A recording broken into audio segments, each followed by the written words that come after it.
Matt Hummel in the building. How's it going, Matt? Good. A little tired, but good. Welcome back. I hear that we have some more films to discuss. Most importantly, Morbius. I was thinking Morbius too. No, we're not talking about Morbius. Morbius has been out for a Of while. all time. Forgive us, Shield of Hope audience. I know we haven't podcasted in quite a while, and we have a lot of movies we've missed, like Jurassic Park. We didn't talk about Jurassic Park ever. I still have to watch those movies. Yes, you do. Actually, you don't really have to watch the newest one. I'm sorry, guys. I wasn't really a fan. I don't think too many people were a fan. We just watched it for nostalgia purposes.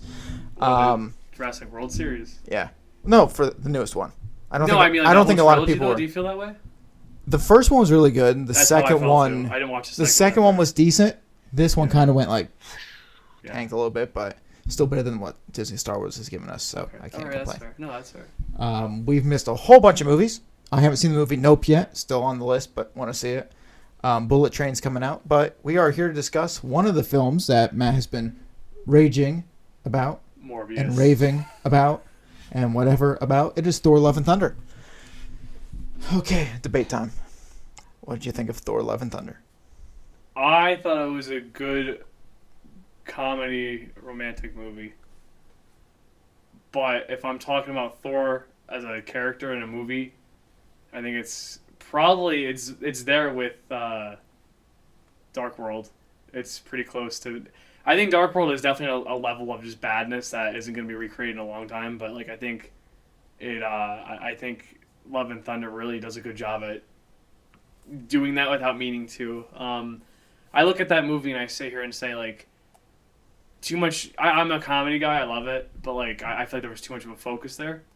And I feel like it kind of hurt itself. I like the series tones. I think it was actually, if they could in some universe make it into a horror movie, it would have been an amazing movie that would have shocked everybody. And you're somebody that's coming off liking Ragnarok. I was not a fan of Ragnarok, but you loved Ragnarok. I love Ragnarok. So what was the difference in your mind between the comedy that was portrayed here compared to Ragnarok? I would say like Ragnarok was like controlled. It was controlled. It was a serious movie with a silly tone to it, which made it, they chose their moments to be funny, which packed quite the punch. It made you laugh, especially when it's Thor in a chair going, "Ugh," and like being like this. And do you know what scene I'm talking about?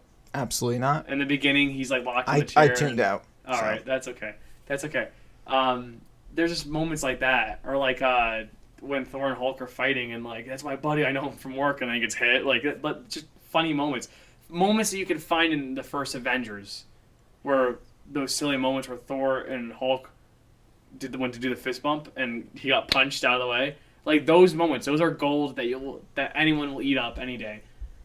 Thor: Love and Thunder was more like keep laughing even if it isn't funny. That's what it felt like almost like a gun's up to your head because like you're being tricked and like if you don't laugh, I'm pulling this.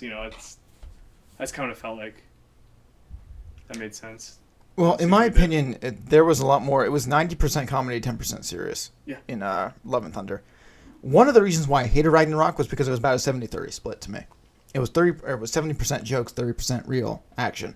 And Guardians of the Galaxy is the same, and the reason why I really don't like them as much. And you call back, I think it's a far stretch to say it's Avengers level, like the old original Avengers 1 style humor where like Thor like reaches out the fist and Hulk just smashes him away. Like, yeah, those are cool scenes. That's a stretch. But that's a stretch because that's one segment that they could have did without all the other comedy in the film. That's what made the well, yes, but that's what I mean by just because one joke is natural, they bombarded it with 70 other jokes that weren't right. natural. Like I'm not like okay. But so, even in Ragnarok, I'm talking about. I'm not talking about just I still get it. Like some people did not like that movie, but like that's like Ragnarok was the movie that like made like everyone say like okay, Thor has a future because like that was the movie where like if this doesn't go well, everyone was like oh, is it worth doing another one?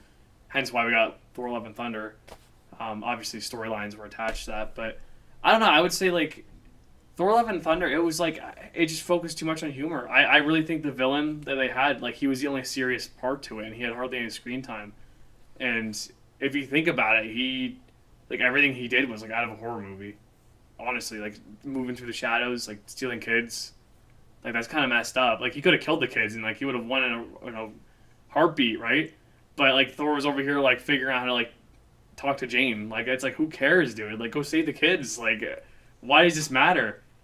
Like actually my biggest gripe about the film, and this is huge, and I've talked about it to, like, I've said to people and they haven't realized it. It's like processing in their head, but I don't know if I mentioned this to you even at all, but at the end of the movie, he gets one, spoilers, he gets one wish at the very end, and like he just drops everything he does, and goes and watches Jane die, and it's like, dude, you could negate everything Thanos did and go back in time. You could wish that Jane's still alive. You could do anything, and you just give up and do nothing, and you just sit there and watch Jane die. I'm like, that was a huge waste. But, and again, this is something why at the end of the film, it's not that the villain was OP, because the villain wasn't OP. I think Christian Bale did a really good job. I thought it was a fair and balanced, like... The problem is there's so many things that Thor did/didn't do in this film that negated what could have been done in Endgame and Infinity War. So, like, why didn't they... If Thor had the power to do this... I had to look into that. Why would he not... And, like, well, they're always going to come up with excuses as to why. Yeah. Stop making villains that are so OP that go back and they're like, hey, we could have just did this instead. Like, we all knew about this. Well, are you talking about the lightning bolt where he, like, gives everyone the power? Like Thor's power for... I'm talking about just at the gates of eternity to make the wish. Oh, if he had that option from the get-go? Obviously, it was an option. That whole wish aspect is a huge, like, plot hole that, that's an option. And quite frankly, no offense, that's easier than gathering 5 stones spread across the galaxy. Well, I mean... why would Thanos not just go for Thor? If the... Because isn't Thanos an Eternal? He should also know about this, right? Yes, I think. I don't know about Eternal. He's a Titan, so I don't know if that would... He might not know about it. I actually couldn't tell you, but all I'm saying is if Thor knew about that, and that was an option, and the only requirement they needed to have was Stormbreaker, Thor could have been like, yo, I got Stormbreaker now. I'm going to go fly off and make this wish. Mm-hmm. It would have negated it. But he didn't need Stormbreaker. No, he needed Heimdall to open the portal. He needed Stormbreaker to get in. Stormbreaker only had the portal power. That's why. You could have just went and said Heimdall, or I'm mispronouncing that name. That was to open up the doorway to get into eternity. Well, that's what he needed. He needed the power of whatever had the blast. Because even at the end, he shot that blast into the door to open it. Yeah, but he needed Stormbreaker to be there to do that. Like, it was clearly stated in that movie, he needed Stormbreaker to do that. Yes, because Stormbreaker had the power of the gates to get into Asgard. I don't know about that. Now we're getting like... No, but that's why that was created. Yeah, but like... I understand. I do understand if you've watched Loki, to anyone that's watched it, that is stated there that everything that happened up until Loki happened for a reason, and it was because of Kang doing his thing. However, that is no longer the case. So there is a plot reason that makes sense and is fair for like Infinity War and Endgame. It kind of irks me, and I'll gladly like debate that. But like for Love and Thunder, there is nothing stopping him at the end from saying, "Hey, here's my wish." He could have killed the dude at the end and be like, you can't make your wish, get out of here. And then like he could have killed him off, could have been like, Jane die, whatever, I don't care. Made his wish, gone back in time. Could have wished for everything to go back the way it was before Thanos.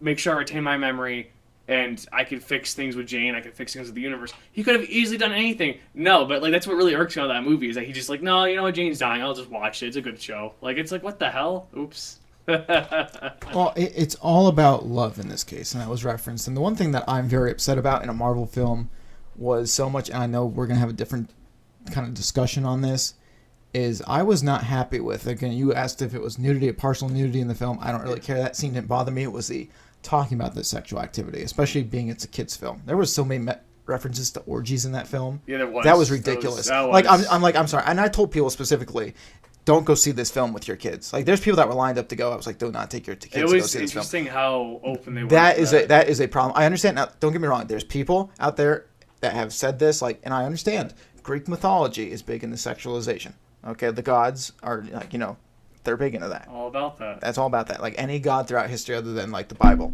is talking about, like, nudity and stuff like that. Yeah. And it's sacred, too. But to show it and say it in a kid's film, that's a problem to me. Well, I think it's like one of those things. It's like you pick one or the other. Well, you were also saying that it's like you will also say, well, it's made for adults.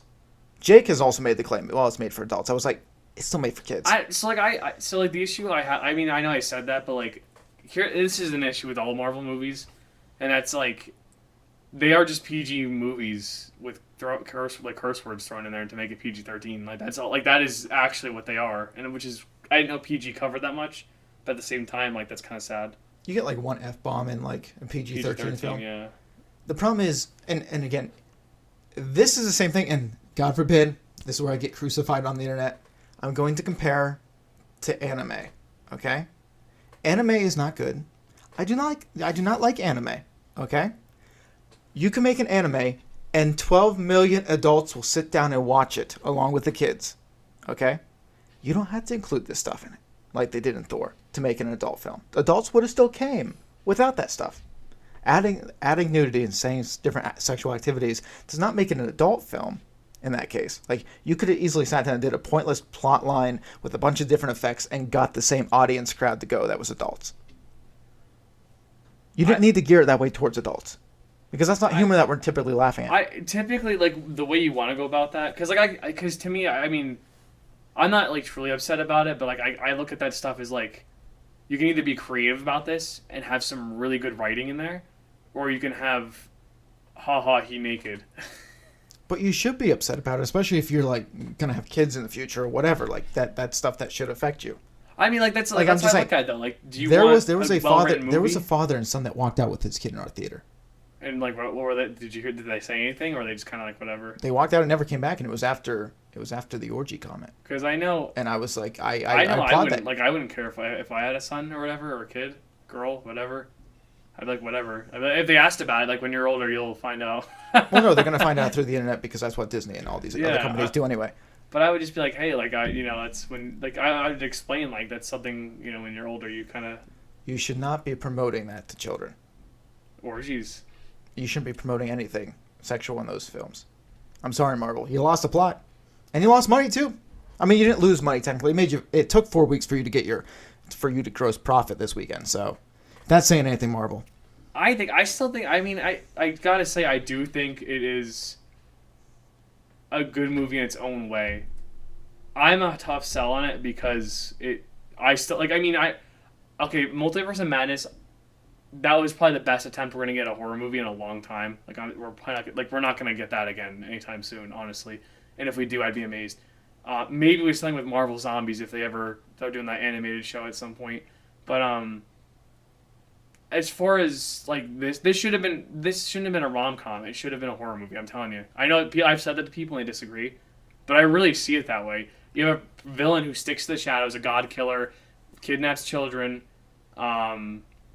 I mean, Jane's character inclusion basically felt like a proper goodbye to her because she's, like, from the first three, the Infinity Saga, a character from there who's not really relevant. Like, Ragnarok made that clear, like, you kind of got left behind because the plot was, like, we just don't have time for you, And it felt like a proper send-off. It was more like a fan service to that, which was cool, and I enjoyed that part. But I don't know, I mean, I like the tone of the movie, but then I don't like the tone of the movie. I go in and out of it. Like, I really like the god in the beginning that gets beheaded, which is awesome because Disney has rules about that stuff and that you can't behead, and that's their second time beheading somebody. So, which this makes me back it up and think this is a separate conversation, but it makes me wonder if Marvel Studios is Disney's older kid. Like, you could have the keys to the car, you can go out and do your own thing. We'll let you have some freedom, not too much, but, like, we'll let you have some freedom. Well, it's bigger than that. Disney's changing in general because now you can find Logan and both Deadpools on Disney Plus. And so Disney is changing in general. That took a while though to happen. Well, yeah, but with everything going on in the political realm, they're pushing it forward. It is they huge. Don't care. It's huge. The curtain's been unraveled on Disney. They're just going head over heels into it. So that's a different topic for a different day. But the problem I have with this film, and no, it was a terrible film to me. I gave it like a 2 out of 10. The reason why I only gave it a 2 out of 10, not a 1 out of 10, was simply because 1 out of 10s are reserved for Fantastic Four reboots and Star Wars Last Jedis. That's it. Okay. People are gonna forget about that reboot of Fantastic Four here soon. Well, when the new one comes out, we'll never forget. We never forget about the Star Wars Holiday Special. That's true. I mean, that's been years, but fans still watch it in a cult manner. So, but here's the problem that I have with the character of Thor. I thought Thor was in a good spot after Endgame. Yes, and they negated that. They completely did away with it. But even in all the different Thor movies, he's a different character. The first time we see Thor in Thor 1, his ego. God. His ego is just so far above. He doesn't care about different people. He will fly through buildings and destroy things without any consequences at all. Yes. Flash forward, you go through Dark World, you go through Endgame, you go through all these Civil Wars and stuff, and he comes out this changed man, and like because of all the past that's hurt, and like, you know, the culture building and every other thing, losing the love of his life, whatever. He's a changed man. Goes through Endgame. All of a sudden, Ragnarok, Endgame come along. And we open up with Thor Love and Thunder the first time we see him post Endgame. And he's like this hippie that just loves everybody, but he's still flying through buildings carelessly now. It's like he regressed. No, and I'm just over here like, regressed. he's a different person. Like, how do you just, like, it's like, and it doesn't make any sense psychologically coming off Endgame to be the type of person he became. Endgame, I don't know about you, but I looked at that and said, oh my god, you're Odin. Like, I know you're not Odin, but like, you are perfectly written right now, because even the fat look, which I know there was backlash for that, which I still will never understand why, because usually people are more upset about someone going from fat to skinny than skinny to fat, but I don't know what's up with that. Anywho, in that case, like, he had the whole like Odin look, and he was even like you know, Odin's not here to eradicate you, but I am. I am the next best thing, and I'm gonna make sure it's done. And like, even in that final sequence when he's talking to Iron Man and to Captain America, like, that was like Odin leading the charge, and like the crackle of the thunder and lightning, and like, that was perfect and well said. And even like Thanos and him went head to head first, like, that was like peak Thor. I think Infinity War is peak Thor, but like, Endgame was like the other side of the coin of peak Thor, I guess. But it was just really good. It was like his more Odin side, and I wanted more of that. I wanted a Fat Thor movie, honestly. Well, what I wanted, I didn't care about Fat Thor. I thought Guardians were going to be in it longer. I thought it was going to be a half Guardians, half Thor one, and they were just there and then gone, and like, okay. I read an article on that. Whatever. I guess it's because like they didn't want to ruin, like they want to just. It was either that he keeps them in there and they overstay their welcome, or he just gets them in and out. Like but that. In a time where, and this is something that the MCU lacks right now, is strong leadership from characters. In a time where we're looking, like, basically Doctor Strange is about the strongest one we got right now. Like, we have Wong. No, we don't have Wong. We have Doctor Wong. Strange. We have Wong. But I'm just saying, like, Peter Parker is not the Peter Parker that's going to lead the future of the MCU. It's not happening right now. We watched at the end of No Way Home. We both kind of agreed that he's not strong enough to lead, you know, even after that film, which I guess you can make other statements now. But then we have Thor, which I thought Thor was going to be like the next Odin, like a good leader or whatever. That's how he was set up Yeah, at the end of Endgame. But I'm saying, like, he's not strong enough. Captain Marvel, no, sorry. All these other characters that we have, Hulk, even though he's out there somewhere, we're getting a She-Hulk. They're not strong. Like, they're strong as in strength, but they're not strong enough leaders to do anything. Can I just say something real quick? And I guess we're just going to segue to MCU and fatigue. We're still coming back. It's just this is a whole circle. Well, I mean, we're just going to make this whole anywho. I want to point out that Captain Marvel or Brie Larson signed like a 9 movie contract. She's been in 3 so far, I believe, unless there's a 4th one out there I don't know of. She wasn't in Infinity War. Oh my God, you're right. She was only in 2. And they only announced 1 other movie, so she's going to be in 3 in total so far. There's still 6 other projects, and she's not been in any of, like, anywhere. The thing is, you could have argued Black Panther, but Chadwick Boseman, rest in peace, he's gone. Yeah, no, that's what I would have taken him in a heartbeat. Like, dude, you could be the leader of whatever. You could have no powers or no suit or anything, and I'd still take you. And here's the problem is, you could say Fantastic Four because we kept talking about the new Fantastic Four that's eventually coming out. But the question always is, now that everybody's here, okay, now that we're bringing in superheroes like Eternals and all these other characters, is where were you guys when reality was about to be destroyed? Well, I know Eternals no, but the question. You know what I'm saying? No, but I mean, they did, but they didn't. I didn't watch the movie. Have you? Yes. Okay. So they did, but they didn't. My question is going to be with Fantastic Four because I think where have you guys been? Universe and... But apparently, this is what apparently was said. Kevin Feige apparently, and this is me reading all sorts of different content over the internet, so forgive me if I'm wrong, but he said that we're not going to do another origin story. Right. Which I think they should move on from that. I think the first 3 phases, which is fine, but that means they're already on Earth. So where were they? Where's the Baxter Foundation? I don't know if... Unless you're going to pull them from a separate universe and just claim that they're from that. What do you define as an origin story, though? Peter Parker going through 3 films for the longest origin story. I actually think that's awful. I think but just really decent movie an origin story is basically how they became to be, like how they came to be with their superpowers or with their just the whole setup to be the Fantastic Four. Because they're going to appear. They're going to appear, according to what I've been reading, they're going to appear eventually as the full-fledged Fantastic Four. Just maybe a recap slightly in the film. And then they're going to come out as heroes and fight the bad guys or whoever, Doom, whatever, Silver Surfer, Galactus. But the problem is still going to be, where were you guys when your Earth, if they do the same Earth, Where were you guys when this was happening? We'll have to go ask Mr. Fantastic in Multiverse of Madness, the dumbest man alive. Oh, he's dead. So Dumbest man alive.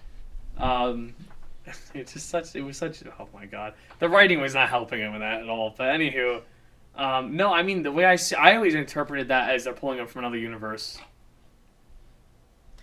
it could possibly. That's be. how I've interpreted that because it's a multiverse saga. It's gonna be, it sounds like they're. But just do making we a push. care about multiverse character? And this is a question I'm going to have. Do Yes. we care? Because from watching the Flash and Arrowverse, every time that somebody dies, like I wouldn't be shocked if they brought back the Scarlet Witch from a different universe. I think she's coming back. No, but I'm either just way. over here like, at what point this is a CW effect, and the reason why one of the reasons why I hate CW shows is when people die, it's not ceremonious. They like them. It's not ceremonious, not all the time. Like after season 3 of most shows, it goes downhill, and that's exactly what I would happened with argue for Arrow and Arrows Flash. after like the second season, it went downhill hard. No, 3 was all right with Ra's al Ghul, and then it went down. My biggest problem is there's never a ceremonious death in a multiverse because you always have a feeling they're going to bring them back. So is it really the last time you're ever going to care about that character? I would make the argument I'm not going to care as much about the Fantastic Four if they bring them from a different universe. My question is going to be, if they were on our universe, where were you? Give us a good explanation to why you weren't here. Oh, I agree with that. And I don't think they're going to. Because everything, and look at this, Doctor Strange, Multiverse of Madness, Thor Love and Thunder, everything else, like time-jumping, multi-universe, whatever, everything could have solved what they did in Endgame. Everything, technically, if you went to the Gates of Eternity, could still solve what happened in Endgame. No, that really... No, could still solve. So the question's going to be, Marvel, you made a great plot, the Russo brothers did, from the beginning. Not really from the beginning, they jumped in somewhere in the middle there. But you took a strong Iron Man at the beginning, the first one you made back in 2009, and went all the way through 2018, 2019. Was it 2008? Yeah. Well, 2009, either one. Yeah, I think One of the 2008 and then... So 2008, 2018. Iron Man 2, I think, whatever. 2009, actually. So, well, Thor was somewhere in between. And I don't think they made Iron Man back to back to back. So, Maybe they didn't. I'm probably wrong on so that. either way, you took a strong 10 years, 11-year gap, filled in a lot of different movies, built a lot of different characters, built a strong universe, and ended with a great 2-part saga, Infinity War and Endgame. The question is now that you're trying to build up the next Endgame, is you're going to have to bring out characters that don't have relation to what went on. But now everybody does have a relation to what went on, because if they were here and had these powers, well, where were they? Well, here's what I'm going to throw out there, and this is the issue with The everyone's comic issue books with don't have that issue too much, though, because it's a built universe before those events happen. Interconnected web. There's only very few heroes where you look at it and say you do better on your own. Like, for example, I would say for DC, Batman is better off on his own, alone, disconnected from everything. And I would say Spider-Man is better disconnected from everything. It just, if you don't believe me, go watch Andrew Garfield's and watch Tobey Maguire's Spider-Man, and you'll see right away like what I mean. It's completely different stories, but if you do like the newest iteration of Spider-Man, they're heading that direction of making him a solo friendly hero like that, and that's where he needs to be. But I was gonna say about the I think their biggest problem in Phase 4 is like, and I think it's gonna plague the MCU. I think this is where it's gonna lead to the MCU's downfall eventually. I think it's always gonna be a thing, but I think it's gonna really shoot itself in the foot here soon. And I've said this to you numerous times, is that for some reason when they get an actor, they're like, "Oh, you're 50 years old, perfect." It's like, what longevity do you have? Like you could retire in 10 years. Like we look at Robert Downey Jr. Like he just went on a 10-year track. Like we need someone who could stay around longer. Like you want a familiar face. Like I should use Chris Hemsworth because he's been around longer at this point. But like you want someone that could be a familiar face that ties all these movies together. And it's like if Brie Larson is that character, that's not good because the audience is clearly having an issue with her. Again, I just mentioned there's 6 movies. Well, a third one's coming up with 6 others we have no idea, and it could just be guest appearances in other movies. But she's supposed to be a character that ties people together. I don't think it's gonna fly well. I think people are there's gonna be backlash on that, and I think there's a reason why we haven't seen or heard from her for that reason. But I think the main issue, going back to it, is the actors. Like they need a familiar face. I think Robert Downey Jr. was in Chris Evans. I'm sorry, were the big two that everyone recognized and said, "Oh my God, this is Marvel." Oh, and I talked to you about the effect of people keep on using Chris Evans as a character to justify as like, oh, he's a goody two shoes, and I look at that and I'm like, that's laziness and that's stupid on the audience. I'm like, Knives Out, which spoilers there, but we talked about this before, and that's for some reason it's in the audience's minds, and it's in apparently directors' minds that because Chris Evans played Captain America, he is Captain America in every movie, and it drives me nuts because in that movie I'm like, why is he the bad guy? I don't understand. Like I'm like, why are they trying to hide the fact that he's the bad guy when he is the bad guy? And like everyone was like, oh, I never expected Captain America to be. It's like he's not Captain America. Like what are you doing? Like it's a different movie. Like knock it off. But it's that whole actor. It's the faces, the actors. It was okay to do in Free Guy. Have you watched that movie? Yes. Okay, it was okay in there because that was more of a progressive upswing. We're gonna poke fun at this. You know, when Chris Evans is watching it and being like, "What the like? Hey, that's my thing." Like that was funny. That was okay. That was a good example. That Knives Out was a bad example of taking that reputation and using it, and that's why I have that gripe with it. Well, it's the same. It's the same exact people, and this was one of the last movie nights we had with our friend group. One of our friends talked about, hey, he hasn't seen the new Batman because he's not sold into Pattinson since he's a Twilight dude. I was Who like, said that? Smitty. Okay, I thought so. But I was just over here like, I was like, you know what? I mean, that's some like I've been preaching to people before the Batman film. I was like, take it like Robert Pattinson's done so much more work since Twilight. I was like, do not label somebody based off one film or Right. one character. I still think of him as Diggory. I'm Because serious. I'm telling you, No one even knows that. Pattinson killed it. And again, this comes back to it. Not only did Pattinson kill it, Reeves killed it. Like the director. Oh yeah, that was a good combination. Now, Those two. but the question is, and I'm going to use this with Chris Evans too, or any of these Marvel, like Tony Stark, whatever. Yeah, go ahead. Yes, there's a lot of credit to the actors for making these iconic roles, but it has a lot to do with the directors and the writers. Things that are not being done right now in Marvel. The writing is bad. The directing, Sam Raimi did a good job with Multiverse. Yes, But the directing, Taika Waititi and Thor, I can't give Taika a good grade. I can't give him a good grade because, quite frankly, when you have that many jokes and that many jokes that don't hit and you're making a comedy, if this was a comedy alone, forget if it was Marvel or forget if it was Thor, if you went to go see a comedy with that comedy, would you have given it an A? Oh my god, yeah. If you went to go see a comedy in If it Thor was Love and unrelated, Thunder, if it was not supposed, like, okay, if it... you would have gave those jokes an A. Yes. Okay, so hear me out, though, because I'm sure Those like, jokes didn't land at all. So, here's what I'm going to say. So, I was going to think of a random scene, but I'm going to say two things here. One, real quick, I look at the movie from the perspective... Actually, I'll save that for last. Going back to the comedy thing, if it was just a comedy, and I got action out of it that wasn't meant to be there, and I got romance out of it that wasn't supposed to be there, and I got elements from other movies that weren't supposed to be, like the horror elements I was talking about, like the shadowy part and everything, because I do think there was like a horror scene here and there that would have been perfect for it, and that's why I say this. To me, that's bonus on top of a movie. Here are the expectations, and here's what they did. They went above them a little bit. But it wasn't good. I think Like, just Thor, because they added something horror doesn't mean it was good horror when you look at... No, I'm not saying that. I'm just saying like it was like a good element, a nice twist. But what I'm saying is... Are you giving them an A for effort right now? Is this what No, this is? what I'm going to say is if Thor wasn't labeled as a superhero action movie, I think it would have been a solid movie. But it's the fact that we know what Thor is, we know what we expect. Here's what we expect, here's what it should be. They're not very different. It would have been a Sci-Fi Channel bomb. What?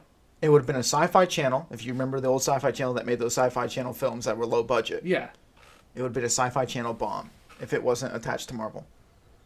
It I was not. got A you. good. I got you. That's what I said. Yeah, no, if no, I got you. If it didn't have the Marvel grade, Yeah, no, that's a good way and to you look at went it, for a though. comedy, it was a space opera thriller, Yes, whatever. yes, there would we you go. still That's- have given this an A? If it was like no, in that sense, no. Like it's Yes, it wouldn't have been. It, That's like, what I'm saying. No. I got you now. I got you. But like it's honestly like but it's just like that. Like if it's again like we know what to like Ragnarok. You either love it or hate it, right? Like I will throw that out there. I feel like the majority of people loved it by like a decent margin.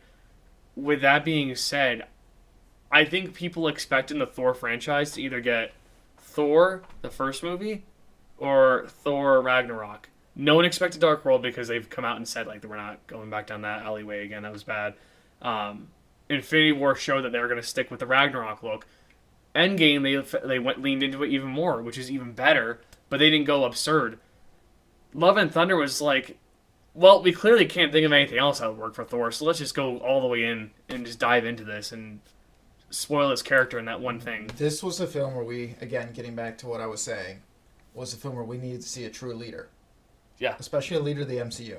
And we didn't get it. And it really is right now. Instead, we got flying goats that decided to crash. That into was a things good. and That screw- was a good running joke. No, it was good, but it was but it was got overplayed. Old. It got overplayed. Yes. It got overplayed. It got old really quick. And again, that's why I'm saying Taika Waititi, as a director, you can't continue to overplay things. Like that is part of directing. So what do you feel about in Ragnarok? Do you feel like there's anything overplayed in there? No, I don't think so. It wasn't my style of. Right, and that's okay. It's not what I signed up for. It didn't But click with you. That's again, okay. I'm not somebody that bashed Ragnarok either. Like, Right, I can respect. you can politely say like I just disagree with it. I don't bash the Guardians when I talk about the Guardians. I just say I don't like the Guardians. It's not my cup of tea. Care. I don't care for it. And that's okay. Like that's how you should. That's how your opinion should be. I do feel like this movie did create. I think Love and Thunder created more of a split. I really do, because of how it tried so hard to lean too much into one thing. I'm just somebody that cares about character. And I know there's people out there that care a lot about the comic books and their iterations of comic books, and they want to see it directly with the comic books. I understand moving to different areas, not exactly following the comics, so you can surprise some people and I'm okay with that. Like, I do kind of pick apart the fans that are like, no, well, it wasn't like this in the comics, and it should be this. Even as a Star Wars fan, I was like, listen, I appreciate the fact that there was elements in The Force Awakens. It also ticked me off a little bit, but there was elements in The Force Awakens that showed the Star Wars EU. Like the old canon I grew up with. That's all they decided to rip it off in a worse way. That's all. Like if you would have gave respect to it, there's a difference. So give respect to the comics, give respect to everything else. But I can't buy into this what Marvel's doing right now in Phase 4. But Phase 4 is ending because we're moving on to Phase 5. Well, everyone's reaction to that, and again, this is where I'm going to say MCU fatigue and franchise fatigue is real. But and it's kind of going back to what I was saying with the actors, like having that familiar face and connecting, making those dots and everything, and connect the dots. Phase 4 is ending and people are just like, that's it? Like, where was our movie to say, hey, this is the end of a phase? It took 10, 11 years to go 3 phases. It took We're flying 1 too year fast, is what I to think. get through Phase 4. I think the problem is, it's either that people aren't liking Phase 4 more than we realize, that they're like, okay, we're just going to push this in the rear view. Like, when people talk about Phase 4 in the future, it's like, yeah, we didn't like Phase 4. But it's like, but starting now, Phase 5, man, you're really going to like it. I know, that's how I feel. It feels like they're just doing a different phase. So here's what... It's not because something built up. It's because the fans don't like it. So it's like, okay, we're going to call this so it's a new chapter. This is how I'm going to put it. I think in terms of the phases, like, if we had to rank them right now, right? With that being said, I think Wakanda Forever is the one that's capping off, which is introducing Namor, which is huge. Because he's been referenced. He was name dropped in Avengers 2, I think. But anywho, that's capping off Phase 4, I believe. I'm pretty sure. If I'm wrong about that, someone please make a comment or tell me. But this Phase 4, I would say out of the phases, I would say Phase 3 was by far the best. Phase 2 would probably be the next. Then Phase 4, then Phase 1 maybe. I feel like there's an argument to interchange those two. I would say Phase 4 is a roller coaster. It's where Phase 1 was just setting up. It was the way it was because it was understanding concepts and learning new things and trying to develop a universe. Phase 4 was just here's a really high point. Now here's a really low point. Now here's a high point. Now here's a low point. Basically, I don't know what your opinion is, but I feel like Thor: Love and Thunder had good CGI. The first good CGI since Endgame, and I'm talking about all the other MCU movies up until then. Yes, there was good moments in some, but I'm talking about overall a well-rounded experience where I look at the CGI and say, this looks good, crisp, and clear. I don't see an issue with this. My main example of that is Korg. Granted, it looks kind of obvious now that I've seen his face fall off, but he is rocks. I'm telling you, it was well polished, and I was just impressed. I thought that looked really good. Well, they're always fixing the CGI realm. So, they're always, tweaking things and making it better and clearer and crisper and adding more detail. The problem is, again, when I look at CGI and special effect, it's things that I didn't see in the previous films that I really look for. The one thing about Star Wars when it was CGI and special effects, it was different worlds we went to. And it was oh, this is creative or whatever. The whole desert with the island in the middle, where you first watch, where Christian Bale's villain, Gore, is it Gore? Gore? Yeah, Gore. Gore. Walks in. And that was a really good opening scene. That was good, and with the gods in there, so everything with the gods was really cool. Here's the thing: everything with the gods is really cool. It was new special effect, it was good CGI. They did a really good job. But when it comes to the old established characters and stuff, and the lightning bolts, there was a lot of that stuff already in there. It was pre-programmed, so I didn't see a lot of world building. I didn't see a lot of they went to they even turned it in black and white for one. like I like scene or that. whatever, I actually which like was that. cool. Yeah, it was different. But there wasn't. I don't think they had a lot of special like. There's little things that are like, well, of course there's a lot of special effects in that scene. You don't realize how many layers we put on, and I get that. But at the end of the day, some of those scenes, do they really need that many special effects in? Because there's a lot of crowd shots. You know I what I'm would saying? say the Like movie was there's going for that tone. there's a that's lot why. of crowd shots involved in this film. Like when you look at like when Asgard, you know, New Asgard, New Asgard, yeah. and like there's good CGI when like the boats are taken off and it becomes like a tourist attraction, which I thought was actually humorous, by the way. And the whole tourist attractions going on, like there's some good CGI, but then when they're in the building with each other, like the little CGI of just like the hammer sparkling or something like that, you know, it's just like It's the same old. Like I don't think other than maybe Gore got CGI'd or maybe there were some kids that got CGI, but the whole time when like the kids are captured in there, I don't think there's a lot of CGI involved in that scene. I'm not saying there's a lot of CGI, but I do feel like this is the first Marvel movie in a long time. Like I'm serious. Like since you're Endgame, saying that captured that had like where you look at it and you say like I don't have an issue with the CGI. I think it looks well polished. Here's a question though: was it meaningful CGI? I think the only one that would. I think Taika Waititi included more CGI than he needed to. I feel like the only CGI was meaningful was probably Korg, and when I specifically would be when he has his own kid at the end. Because typically CGI is supposed to be meaningful for a film. Yeah, but that's an issue with Marvel is they just overuse they would rather do CGI than practical effects, and I'm like, and I know that's kind of a reoccurring thing nowadays for movies, but like, there's a simple scene where they could have someone jump off a building and land on their feet, and they can make it so that all they have to do is land on like a foam platform, but they'd rather do that in CGI now, and I'm just like, I don't understand. It's amazing that Marvel can, and this is the thing I have, Thor, according to all the box office reviews out there, they finally broke even this week and then went a little bit over, so they're finally making money in their fourth weekend. It's amazing to me that it takes $600 million to finally break even on a project. To me, Marvel and all these other studios need to find a way, and I'm surprised they haven't because I would assume studios are into saving money and like making money. You think they can make something for less, like $100 million budget, because you know they're going to make billions of dollars. Yeah. I just can't believe that they're still putting $200+ million into these films. Just to make, and then another $200 million or so to market. I understand the marketing. I don't understand the production budgets. Oh yeah, I don't know what they're dumping. Like I don't understand unless you're paying these actors millions and like which it very well could be certain actors. I don't know about Hemsworth contract or whatever, but why? You get what like why that much? Or like why that much? I never understood how the value goes or works because it's like Robert Downey Jr. had to fight for the rest of his supporting leads or main leads to get equal pay with him. Or not with him, but like to have equal pay across the board. Because he obviously got paid the most, but I think they were like varied and he had to fight to get them all equal.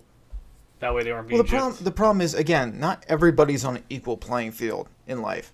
Like the problem is like if you are a lesser actor and your talent's not nearly as crisp or whatever, you're not going to get paid as much. I do feel like that in acting, it is competitive in that sense. Like, it should it's a sport. Be like that. It's like a sport. Yes. You are a player in a game, and sorry if you are not the best player. Ronda Rousey actually said something. I know you do not UFC, get you do not get paid the best. Like I'm sorry. Ronda Rousey actually said. Like, I know she's UFC, and this is a huge segue here, but she said that like people watch, like they come to watch me, not Joe Schmo, not this other person. Like they're coming to watch me. I'm bringing in the numbers. Thus, why I get paid so much. Well, that's fine if you're the lead of a film. Well, no, it makes complete sense. And I'm like, I have no issues with that. No. But I'm talking about like you have Hemsworth, and if they pay Natalie Portman like $2 million for this film, they've wasted money.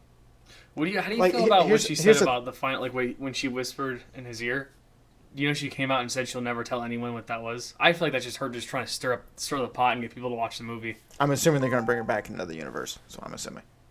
I think the Valhalla scene at the end was them saying, like, hey, she's coming back at some point. We're going to do something with Valhalla.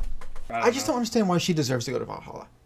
Because she died. Well, No, but, like, first of all, she's not even, like, just because the hammer protected her doesn't make her a god.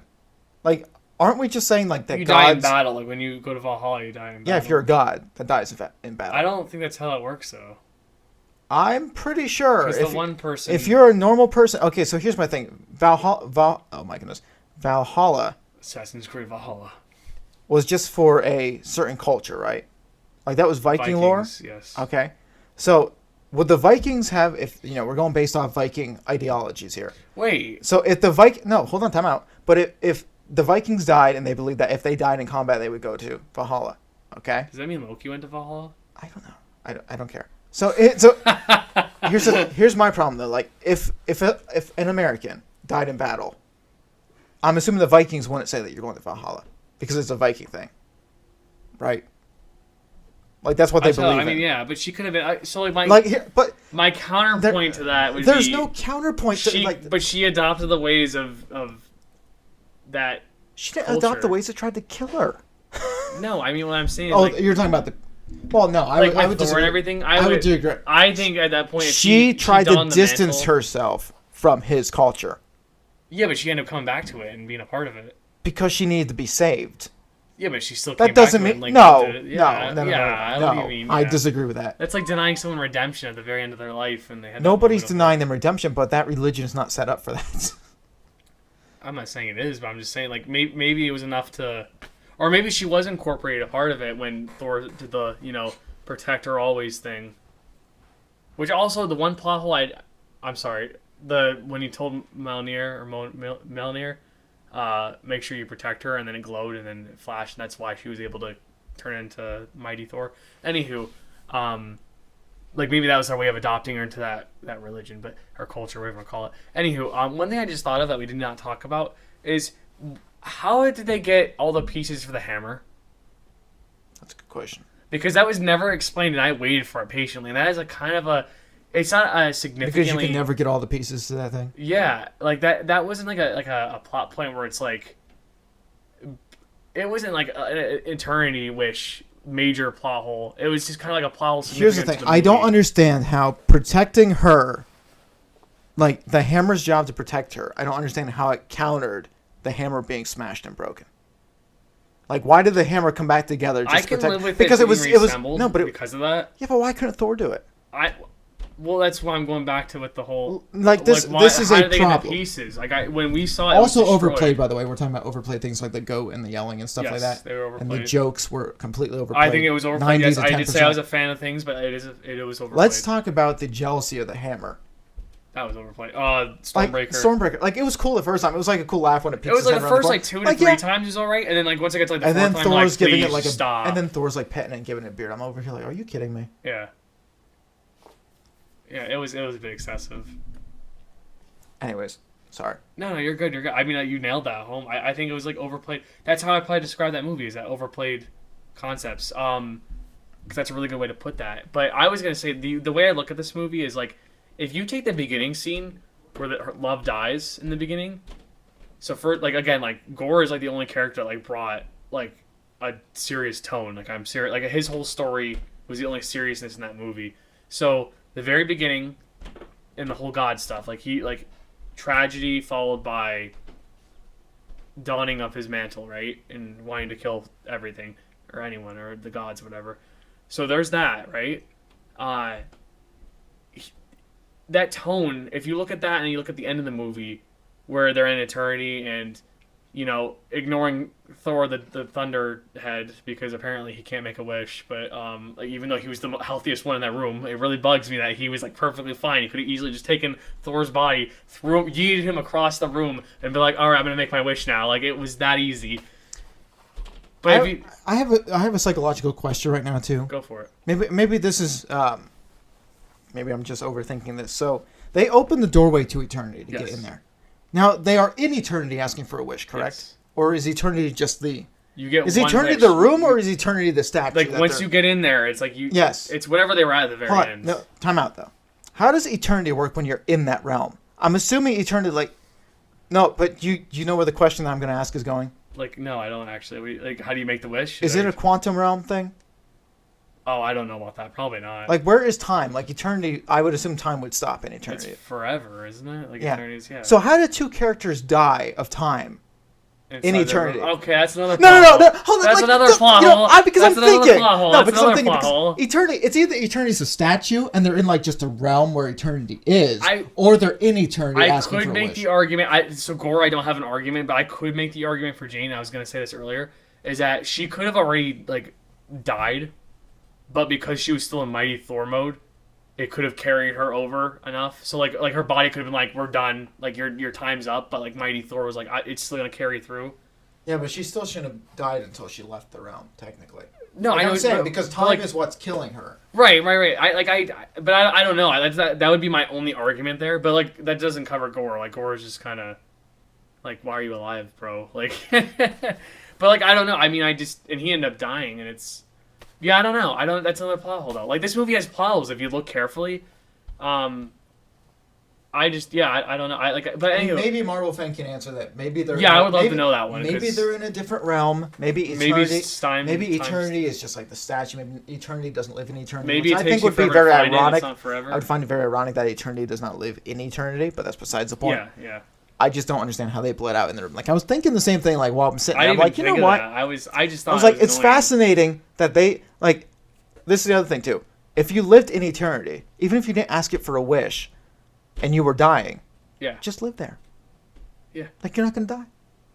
Let's just all crowd the same room, and just stay there. I'll stay there, an open space. But I was gonna say, if you like going back to what I was saying at the beginning of the movie and the end of the movie, those tones that are associated with those two final parts, I think it's a really good movie. If you look at those, if everything else in the middle is like something different. But that's a good sign of a good writer and a good director is can you tell the story the whole way through? The problem is it doesn't matter if you have a good beginning and a good end. It's how the whole process is. I think through. the middle was. I thought it was a good movie. I liked it. Like I think it's a good movie. Honestly, you lost me once we saw Thor for the first time and he was hippie Thor. Because I'm not gonna lie, hippie Thor. Hippie Thor. Okay. Like Love and Thunder just sitting there peacefully with his like robe on and he regressed because he regressed as a character. Well, that's the thing. I'm over here like last time we saw him, he was slaying titans and he was in a good place. He was in a good place. Not only was he in a good place though, like he was still mentally destroyed because he lost a lot of people. Yeah. Like now you could say they all came back, so it kind of countered things. I guess I shouldn't say good place. But no, but it countered things, so he could at least have some sort of like, okay, I got some friends back. Like we survived, we're in a colony, but like he shouldn't be like, I am love, love is me. Like it's just like it doesn't make sense. As he goes and destroys a building, it's like thanks. Like I think I don't know. I think the MCU is being oversaturated with funny just to be funny, like the Guardians of the Galaxy humor. I think it's too much like Guardians of the Galaxy humor, too much with Thor: Love and Thunder humor, and I think when Deadpool gets in there, it's going to be just oversaturation. Well, here's the problem. I'm fine with Guardians of the Galaxy humor because I thought Guardians of the Galaxy humor was going to be just in Guardians of the Galaxy. If it's only like you know what I'm saying, like if it's its own thing. If it was its own film, it's like turning every film into a samurai film for the MCU. Like no, if they have one cool samurai film, like or Doctor Strange, let's forget samurai. Let's go with magic. Like witchery and magic. Yeah. Like if magic was showing up throughout all the Marvel films, I'd have questions.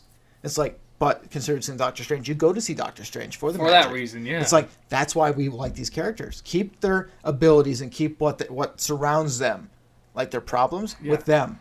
Yeah. No. Exactly. All of a sudden, Guardians leaked over to Thor, and then we they got were two funny. They were just like. Then you're gonna have Deadpool, which is another funny, and God only knows what they're gonna do with other films coming up. I'm sure there's gonna be one or two more funnies. I mean, I'm excited for Blade because Eternals was a joke, but that's a different kind of funny. I'm excited for Blade because it's more a serious take, and that's what the MCU needs. I'm very worried. Please don't worry any further. Yeah, I know. I do think though Deadpool. They haven't announced Deadpool yet, so I'm thinking they're either gonna drop him in a movie, or they're waiting. Like we might get him in Fantastic Four. You never know, right? I'm not saying we are, but like Fantastic Four and X-Men go hand in hand. So another joke, by the way, X-Men. What? Lately, another joke has been X-Men. By the way. What do you mean? Why? Like they're the recent jokes. movies. Yeah. I mean the last jokes. good one was Logan with the one you have behind you, but I mean the '97 revival is coming up. I'm interested. That's got my interest too. The problem is I don't have faith in any of these studios to do anything right anymore. And I'm a little nervous about that too. That's... But it's not DC. Yeah, it's DC's in a worse place. DC has a great animated universe. They just can't do live action. Yeah. Well, thank you, Matt, for joining me. I know we discussed a lot of things. A lot of serious, a lot of funny, a lot of joking. Yeah, exactly. Thor: Love and Thunder. Thank you for talking about it. Yeah, no problem. Thanks for having me. Peace out, everybody. We'll talk to you later.